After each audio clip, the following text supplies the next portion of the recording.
Oh, this is the start of the video. I do apologize for not posting anything in a little bit. As you can see, I have the final kind of product that's going to be shown throughout the video. I've done some text rendering, rendering to like a text file. If you noticed, if I were to run the application as it is, let me go back to this, you might have noticed this right here. This is produced by a program called Beam Cannon. I have no clue why I called it that, but it's been a week since I've been working on this. As you can see, font rendering is working now, and as for the rest of the video, it's just going to be a discussion of what I've done to get this working, and I hope you enjoy it. Why hello there.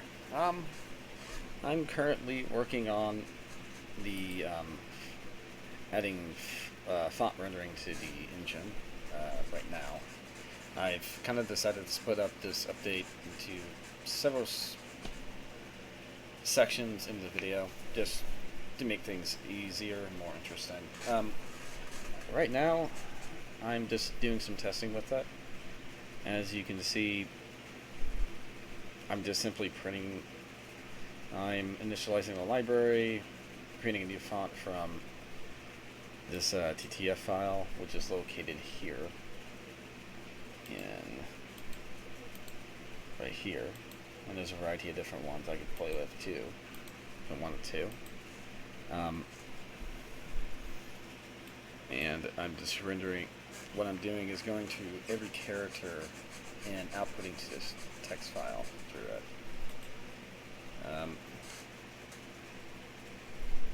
Let's see here. This value for the font face will set it to 72, and I believe you can actually change it anytime you want to, which is pretty nice.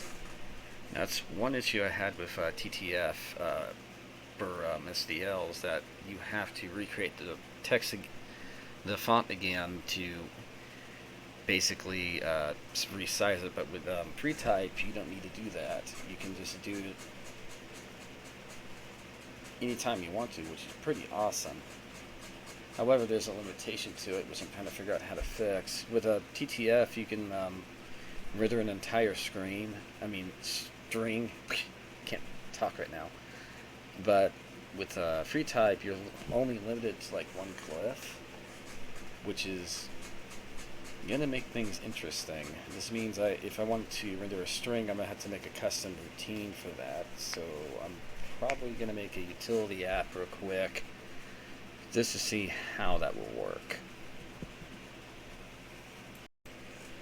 Oh my god, I forgot to showcase the output of what it does in the engine so far. I feel silly. Alright, what it outputs is going to be in this, and it outputs pretty much every single character, which right now we're in characters that are not meant to be displayed at all. That's why you see these giant X's. But once we get down to the actual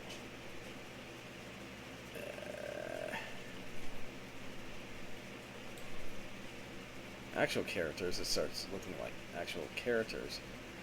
I am rendering at 72 by 72, so they're pretty dang big, and which I'm not going to deny, but this is actually really cool. What I'm thinking about doing is making it where a small text-based app that will print these off and in any sizes, so you can output to a file, and you can post it on like a forum board or something that's kind of a joke, or like a text document. You know, giant title. So yeah, I'm kind of liking this little utility app idea. So I'll be right back with it.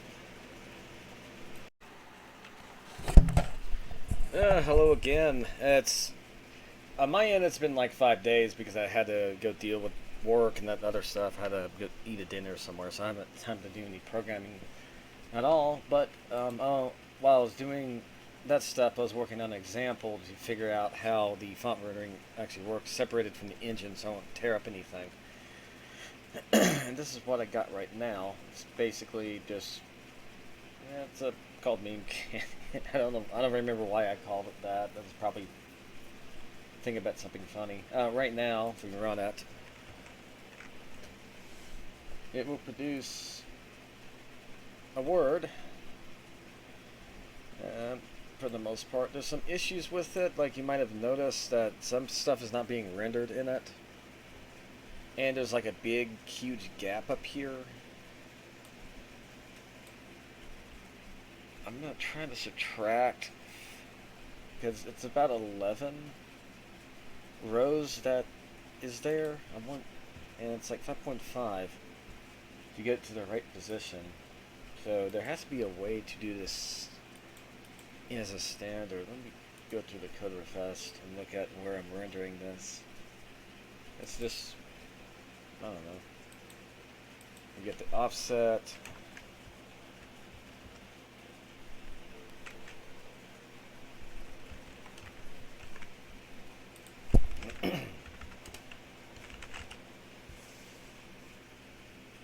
Yes, today I'm going to complete this. I need to get this done so I can move on to sound.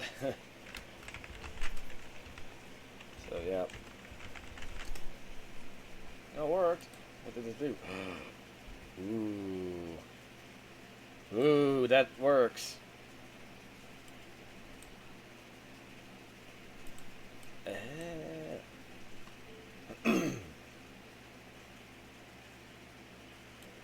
Alright, let's see here. If that's the case, let's just take off the 11.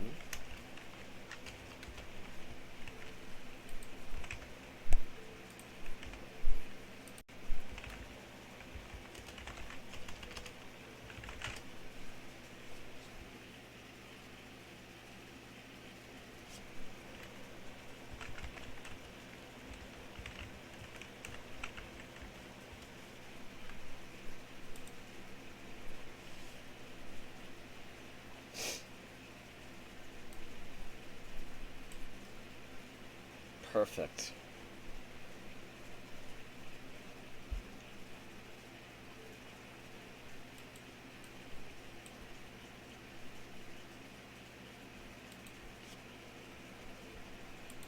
So how do I get this 11 calculation? Because each font is different. Let's actually do it at 10. Just so we can have it a little bit where nothing's hitting, dang it.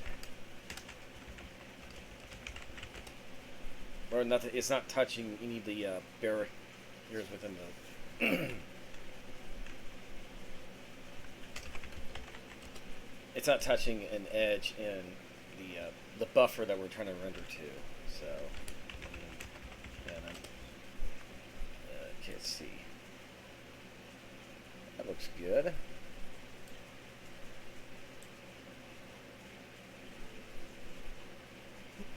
Alright, let me figure that out, and I'll make a video showing it off.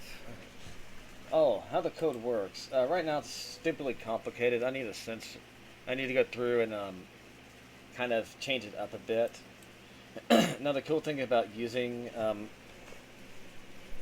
like FreeType is that you can change the size as much as you want to, as opposed to the certain tutorials looking through where he generates a bunch of like OpenGL IDs, which is not a good idea. I've decided to keep it on the client side and just read those and then write to a single ID instead when you're just trying to print text to the screen. That'll have to come later. Here basically resizes all the glyphs, which is just it's just a vector with this information. There's going to be additional information there too that I'm going to have to play with. You load the glyph up. After that, this stuff right here basically computes the width and the height of the actual buffer you're trying to print to. So, which a buffer is going to be pushed to a geo texture later. And it's going to be handling its size to get the right size for the text. So, this one, indices is basically the location of like each character, and it allows you to do spacing on like spaces and tab and for tabbing. I'm debating if I want to add in the new line character to it as well. So it will take the word and gives you another giant row for character. I don't know if I want to implement that right now. I might wait a bit and do further testing after I get done with trying to get most of the systems implemented in the engine. And yeah, this counts the indices, which will give you a location for each character in the buffer to print to. And then the final one is just renders to the buffer. One issue I had is that I had everything as unsigned, which was a very stupid idea, because it will jump the where you're rendering to like the maximum integer value, which is not a good idea, because I've had this program kind of blow up on itself a couple times, so I had to switch to signed ints instead. That was a headache and a half, to say the least. And after that, you just output to the file, and it gives you this. It's pretty cool. This might be a great way to do text documentation for like a title or something. I just generate it. Well, I will be back in a momentarily once I have figured out how to align this, and I'm going to get this sucker into the engine. Ooh, man. I think I fixed my problem with the alignment thing, at least for now. It's not perfect, but it does some pretty cool things. As you can see here, let me just go main cannon, type name. As you can see, it now prints it off into the CLI just to show it off, which that looks really cool. And here it is in the text file. And as you can see, I'm using a different font now. The only font that doesn't work with this is Curry font, and I have no clue why it doesn't work. But the rest of them work.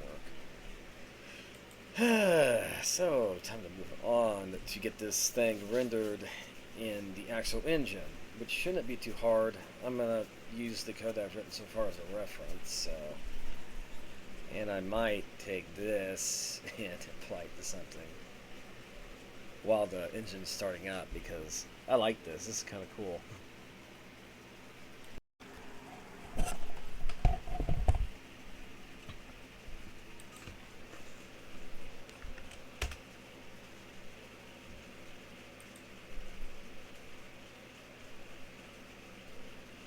Okay, that's actually really freaking cool. Yay! It works. Nice. And I can change it anytime. I can fix it up any way I want to with the meme cannon program. That's cool. I've always wanted to do this. I know how to do it now. Yay.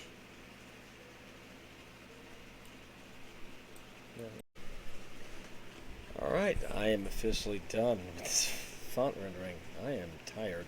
I've been working on it all day. It works pretty well. It's actually very fast. It's much faster than anything I've done with TTF. SDL TTF, which is pretty awesome. I'm going to show you two kind of different versions of it. The first version basically runs inside the actual kind of section where the game is going to be rendered, which I'll do that right now. Make sure I've compiled it.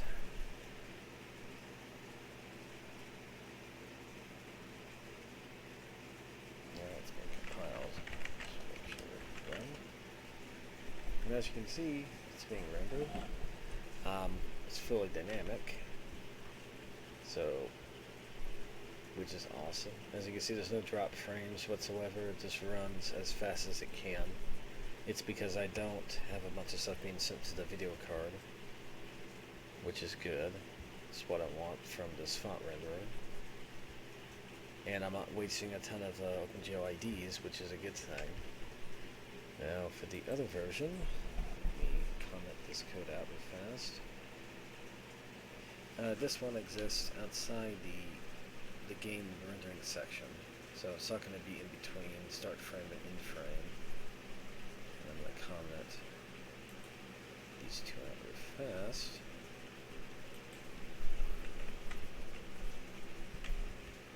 And because this exists outside of it, it means that it's bound by the actual resolution of the screen, so we are going to have to use a bigger size.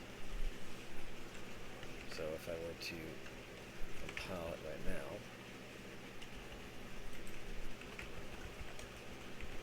now, as you can see, there's a bunch more source code now. It's a much smaller. That's because it's at 32 by 32 according to the screen size. So if I were to bump it up to twice the size, let's say 64, and this recompile real quick.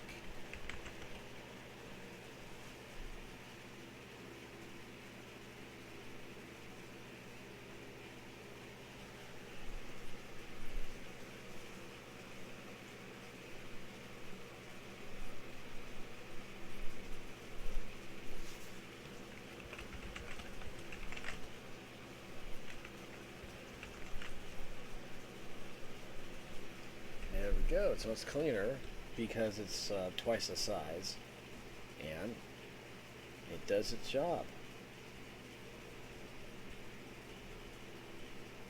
Yeah, well, I hope you all enjoyed this video and this small little update.